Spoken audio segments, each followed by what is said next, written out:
The Prophet Muhammad sallallahu alaihi wasallam told us that whoever builds a mosque for Allah, Allah will build for him a similar house in Jannah.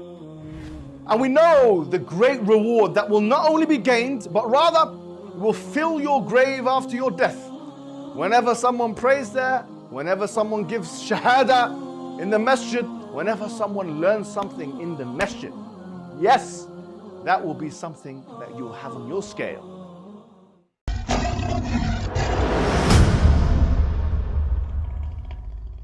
Assalamu alaikum wa rahmatullahi wa barakatuh. How are you guys doing? Today we're going to be speaking a little bit, having a conversation about Iran and what we think might happen next. And I'm joined, of course, with none other than the star himself, a man who's been covering current affairs, and people all over the world have been tuning into his fantastic channel, talking about all kinds of issues, Iran related, Pakistan related, India related, Israel related, Palestine related. We're talking about Zeeshan Ali. How are you? Alhamdulillah. How are you doing? Thank you for that lovely introduction. Sometimes we have to say the good things, you know. Alhamdulillah. Sometimes we have to say good things. Alhamdulillah.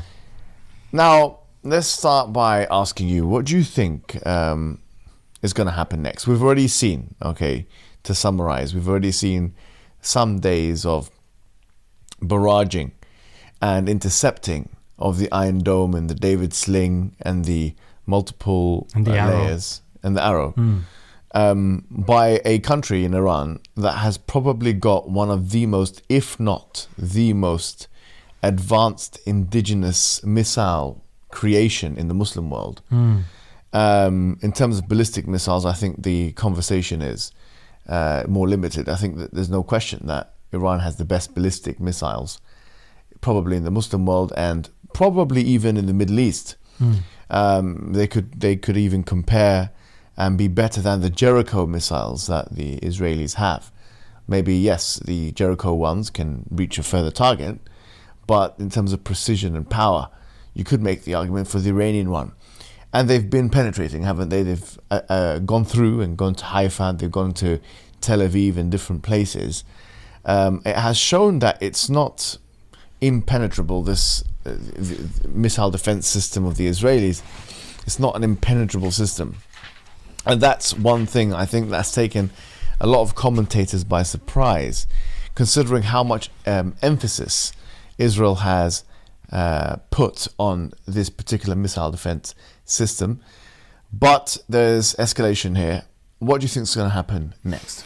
I think you made a really good point towards the end, which was that it's taken a lot of people by surprise that they have been able to penetrate the Iron Dome, because the Iron Dome has been marketed as kind of divine in some words, that it cannot be penetrated. That's it. Israel is, it's a lot of exaggeration mixed with a lot of hypotheticals that's used to keep people at bay. However, like you mentioned, in the last few days, we have seen the Iron Dome being penetrated a lot and penetrated precisely as well. Today, we found out that one of the headquarters of Mossad, the Unit A200, and certain, intelligence places have been attacked. So that is definitely happening to such a degree that it's never happened to Israel before, has it? It's like a lot of commentators are saying Israel is just used to fighting defenseless children. Yeah, they haven't had to face in recent times a formidable opponent, and they become too lax. They become too lazy. Like we saw recently with the whole Palestine thing, all they could do was produce these. Their military were too busy doing these dancing TikTok videos. They become a joke. However, if you now contrast that with Elon Levy, who used to be the former spokesperson of Israel. He debated Mehdi Hassan, right? He debated Mehdi Hassan, and he made a lot of media appearances on behalf of Israel. We saw him come out of his home in a vest and pajamas, saying my neighborhood has just been blown up. So the contrast is it's unbelievable. It's extraordinary. It's the mental weakness of a lot of the Zionist proponents. It's like you've just essentially leveled Gaza to the ground. You've killed 75,000 people. You've killed 20,000 children, babies. I don't know how many thousands you've killed. and probably that's a conservative estimate, right? And now, not even a percentage of 1% of that has been afflicted to your cities, and look at how you're behaving. Look, it's you know what the most sad thing is? It's insulting the intelligence of the American people. That's what it is. Yes. Glenn Greenwald, he's a very famous political commentator. Him, amongst many others, have picked up on a clip. Same with George Galloway, who was telling Piers Morgan to his face that 3 months ago, Tulsi Gabbard, who was the head of the American intelligence agency, said they do not have nuclear weapons. She made it clear. Yeah. Now, Donald Trump, when he's cut short his G7 meeting, he's on the plane and someone asks him, your own intelligence head was saying this. She goes, no, she got it wrong. So I'm sorry, one second. So on the one hand, you have your intelligence agency whose sole function it is to be intelligent and to know things that you can't know. So this bumbling buffoon knows more than the intelligence agency. You know the reality is? The reality is they're trying to put the wool over the people's eyes. Because the people knows, bro. Yeah. They know 30 years ago. Exactly, yeah. He's been saying the same thing, Netanyahu. He Yeah. published a book in which he said, about 3-4 years left. That was like 10 or 15 years ago.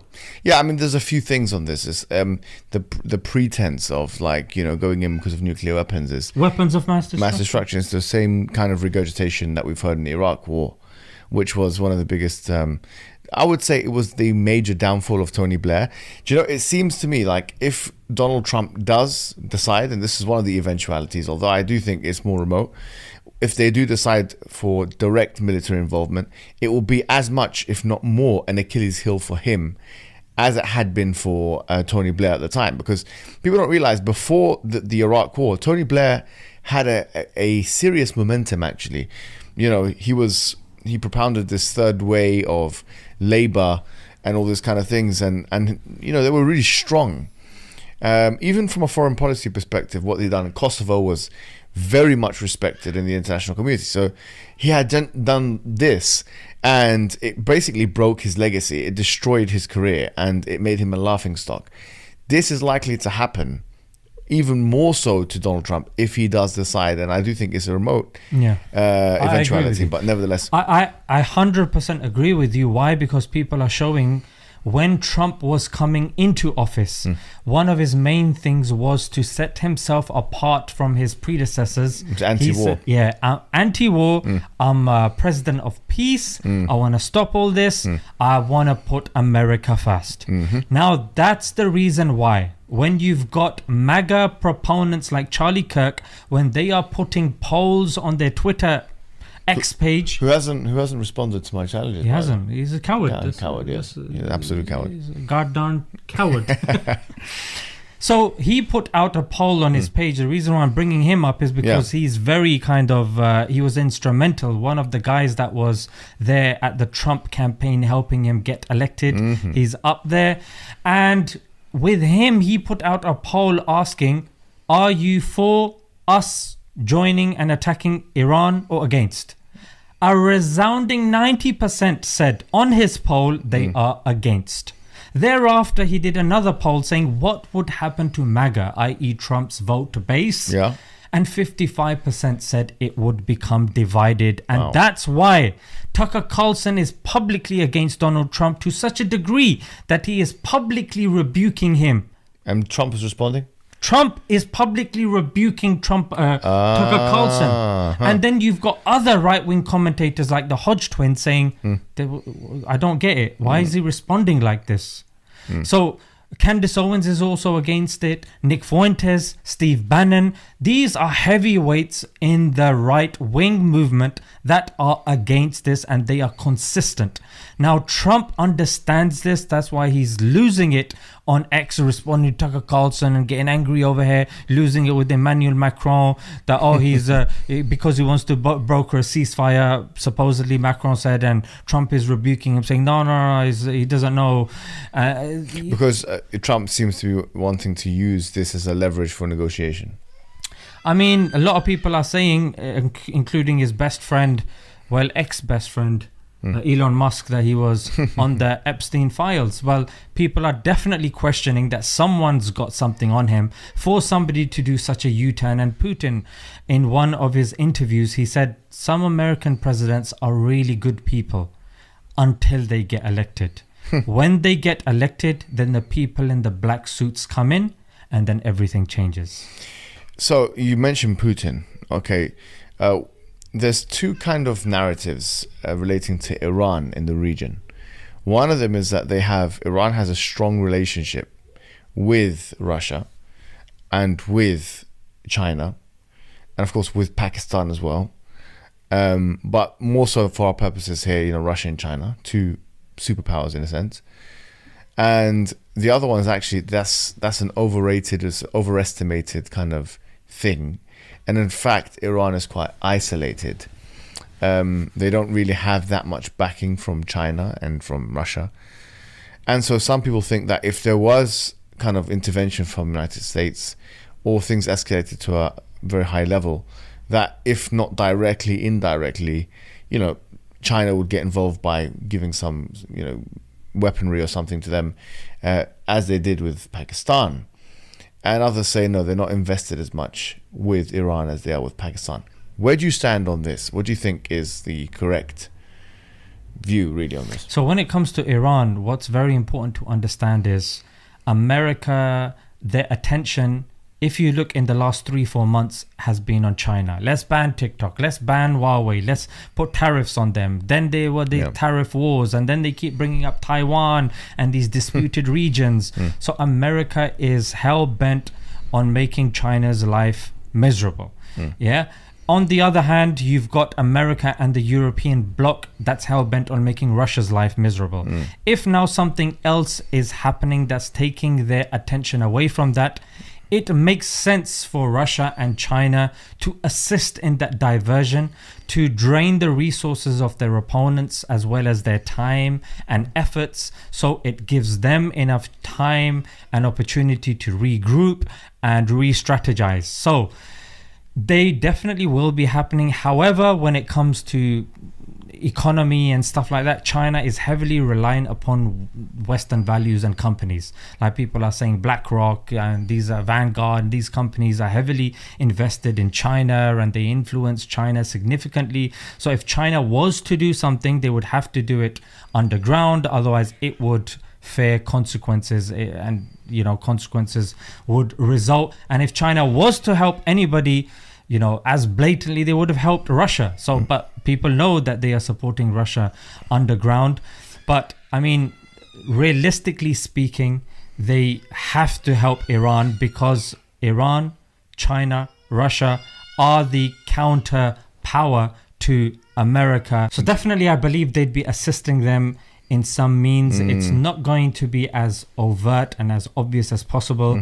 But then let's see, because only time what would be will really different tell. with like Iran and Iraq? So if Iran is so instrumental, why did these great powers allow Iraq to be overrun by the United States and not have a similar kind of feeling with them? That's a good point.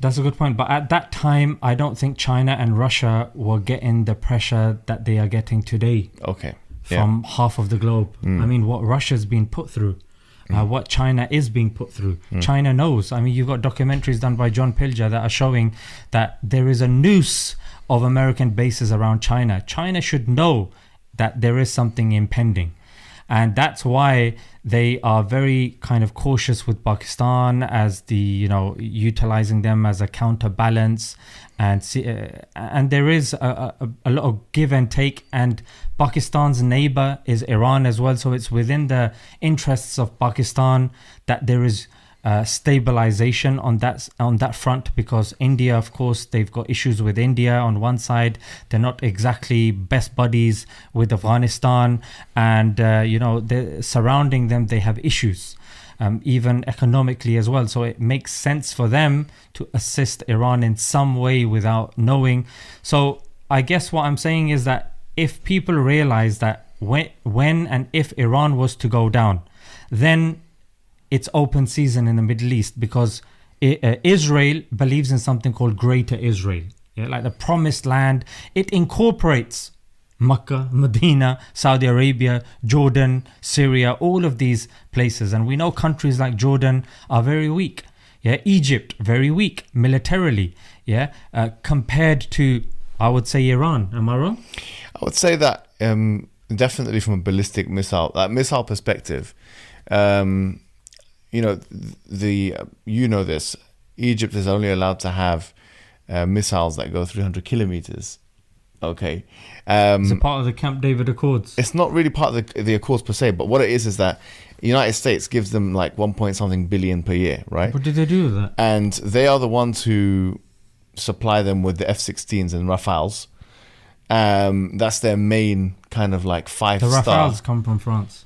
Oh yeah, of course, yeah. Rafales come from France, but they get F-16s from America, and then you've got the missiles that they get can only go 300 kilometers, which I don't know, is it from London to Birmingham or something like that? Wow. So in order for Egypt to be able to attack Israel with missiles, they'd have to essentially get into Gaza, or let's say get on the tip of the Sinai Peninsula, and they would have to kind of move all the way. And by the time they do all of that, then Israel would have spotted them a long time ago. So they've orchestrated it, and they've created an architecture with Egypt.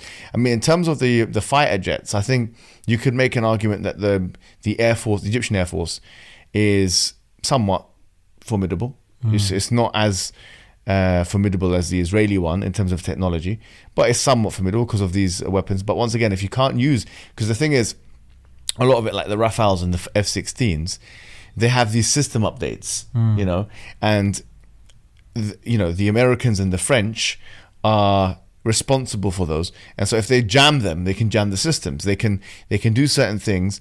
Now they do have other Russian air jets as well. They can use them, but they won't be as effective in this way. That's why actually Egypt wanted to buy some new planes from Russia, which prompted a kind of response from America, and they tried to stop that because they knew it could change the balance of power. Now, what Pakistan did that Egypt didn't do, which was very good, is it diversified its portfolio and it got weapons from China. Egypt tried to go in this kind of direction with Russia a little bit, but it didn't do a proper job. So right now, in terms of what Egypt would have to do, let's say hypothetically, if it were, allied in that way, and if it were politically hostile to Israel for now, they would have to go in, boots on ground, or they would have to use the Air Force. They couldn't really use missiles. The best country in the Middle East to use missiles is Iran, because they have developed, they understood that this face-off was very likely, and they've developed missiles that are very technologically advanced, world-class, probably second only to, China and South Korea and, America and these kinds of things. But it's up there, and Russia is probably tier 2. Like after that, it's the Iranian missiles and so on. It's comparable with the Israeli equivalent, for example. So their missiles will go through. The Egyptian missiles will not go through.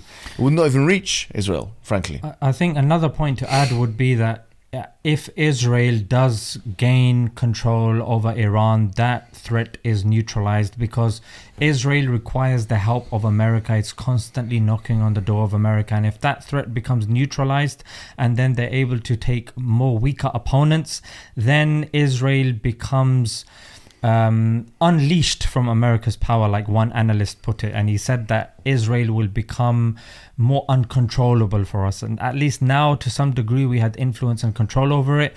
But you look at the UK and compared to Israel, UK doesn't have any, significant pull over Israel that, say, America does.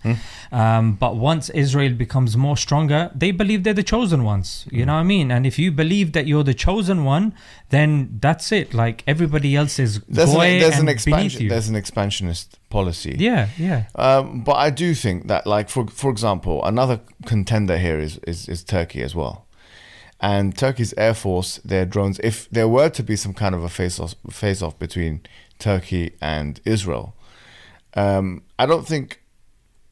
I don't think Israel would want to have a kind of like a multi frontier face off with all these countries around them, because Turkey is formidable and probably is the favorite in that. Like in terms of, because where would the war take place? It would take place over the sea. It wouldn't take place on the land with Turkey. They'd meet on the sea, and it's. But Turkey is very restricted. Like the Awam, the people know what happened in Syria, and and that's another place it could take place. I mean, Turkey can go into Syria, and they can go through the Golan as well. So I mean, look, I think they realize. Look, this is the first time Israel has been punched by a heavyweight. It's a heavyweight power that's been fighting lightweights all its time. Hamas is a militia group. It's unbelievable that they're even in the fight for this long. It's unbelievable. It's shocking that 2 years on, Hamas is even in the fight. And I'm seeing in Al Jazeera Arabic, they're shooting down or they're blowing up tanks and stuff like that. They're sniping people. I'm not sure if you've seen those videos. But how can they still be doing this, after 2 years? This is a militia group. This is homemade equipment.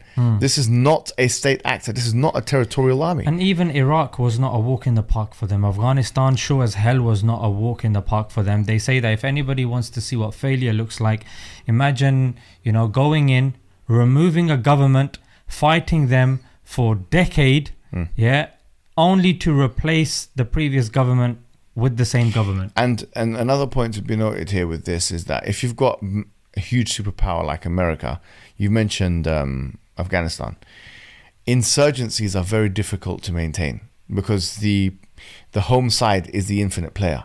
So they're fighting for forever.